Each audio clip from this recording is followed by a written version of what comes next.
A good quality one, it's very rough because comes out from a bronze die. Ciao, my name is Andrea. I'm an Italian pasta chef, and today I'm gonna talk to you about my tricks to cook the best pasta. We have here a tray with good quality pasta and here one with a little bit lower quality. Okay, so the color, as you can see, the very good quality one is very light. Instead, the lower quality one, it's like golden color. So this is because this pasta got dried very slowly, usually 15-20 hours. This one has been dried in an oven, like high temperatures, and the starch got burnt. This one is better. When you're gonna cook it, it's gonna release less starch. We're gonna talk about it later. The second thing to look at is the roughness of the surface. A good quality one, it's very rough because comes out from a bronze die. A lower quality one, usually it's very smooth because it comes out from a plastic die. They do that because there is less friction and they can make a lot more quantities. It's not the end of the world, but the sauce is not gonna stick very well to this pasta. The last thing to look when you pick your pasta is the amount of proteins on the back of the box. The highest, the better. It's gonna help you to hold the shape, don't break it while you're cooking, and it's gonna keep the al dente texture for longer. How much water do you think you need to cook pasta? Dry pasta absorbs 1.5 times its weight. So if you're cooking 100 grams dry pasta, it's gonna end up 250 grams. So you want to make sure there is enough water for the pasta to absorb it, to make sure it's cooked properly. If you don't have any way to use a lot of water, it's not the end of the world, but you just need to make sure that the pasta is just covered in water. The water is gonna be starchy, but the pasta is gonna cook anyway. There are just a couple of excuses for cooking the pasta in a little amount of water.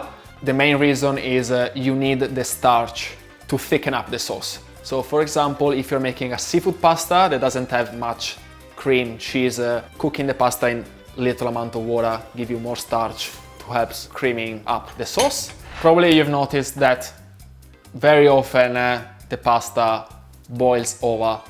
That happens usually because there is too much starch released in the water by the pasta. The starch makes a thin layer on the top of the water, and the pressure, it just makes it bubbling over. Everybody knows that to cook pasta, you need the water to boil. Yes, it makes it quicker and it's easier, but it's not necessary. Like if you think about it, top of the mountains, because the atmospheric pressure, water boils at 90 degrees, and in Italy, in the mountains, they still eat pasta, even if the pasta is not cooked at 100 degrees. You just need to make sure the pasta it's over 80 degrees, so the gluten gets broken down, the starch absorbs the water, and you're safe to eat it. Sometimes, if I have to cook pasta and I have to buy groceries as well, I turn it on, bring it to boil, chuck the pasta in, close the lid, turn off the gas so the cats don't set on fire the house, go to the shopping center, get what I need, come back, pasta's ready. Probably it's gonna take 1-2 minutes longer, but the pasta is gonna be perfect anyway because the water with the lid on stays over 80 degrees and the pasta is just perfect. So we're gonna cook those paccheri. The right amount per person dry of pasta is 80 grams. I know that it sounds low, but that's the amount that it's on the packet. If you're Italian, you're gonna eat easy half a packet just by yourself. It's not the healthiest thing, but we don't complain about it. Let's say that the pasta, it's nearly ready. To be sure the pasta is cooked properly, you just have to taste it. So you grab a piece and make sure that the white line inside of raw pasta is disappeared.